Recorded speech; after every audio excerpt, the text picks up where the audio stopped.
Hello বিজ্ঞান অনুসন্ধানী মানুষজন, আসসালামু আলাইকুম সবাইকে। আমার হাতে থাকা এই পিভিসি পাইপটাকে আমি আমার এই হাতে থাকা টাওয়েলটা দিয়ে কিছুক্ষণ ঘষে নিব। তারপর আমরা উপর থেকে বাবল ছড়ে মারবো। তারপর দেখি এই বাবলটাকে আমরা ব্যালেন্স করতে পারি কিনা শূন্যের মধ্যে।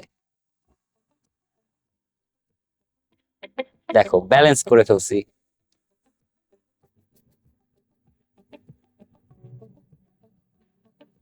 এবার চলেন আমরা জেনে নেই আমাদের এই চমৎকার ট্রিকটার পেছনের সায়েন্স কি ছিল। তো আমি যখন আমার এই টাওয়েলটা দিয়ে এই পাইপটাকে ঘষেছিলাম, তখন ইলেকট্রন আসক্তির কারণে টাওয়েল থেকে ইলেকট্রন স্থানান্তরিত হয়ে পাইপের মধ্যে চলে আসছে।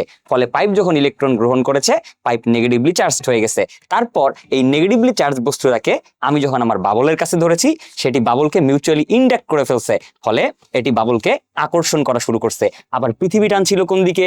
নিচের দিকে। তাহলে পৃথিবী নিচের দিকে টানছিল এবং বাবলটাকে আমাদের যে কুলম্বের বল সেটা উপরের দিকে টানছিল। ফলে দুইটা বলের মান যখন সমান হয়ে গেছিল, তখন আমাদের বাবলটা শূন্যের মধ্যে ভেসেছিল। কারণ আমরা সবাই জানি বস্তুর উপরে যদি নিট ফোর্সের মান 0 হয়ে যায়, তাহলে স্থির বস্তু স্থির থেকে যায়। এই ছিল আমাদের আজকের ম্যাজিকের পেছনের সায়েন্স। ধন্যবাদ সবাইকে।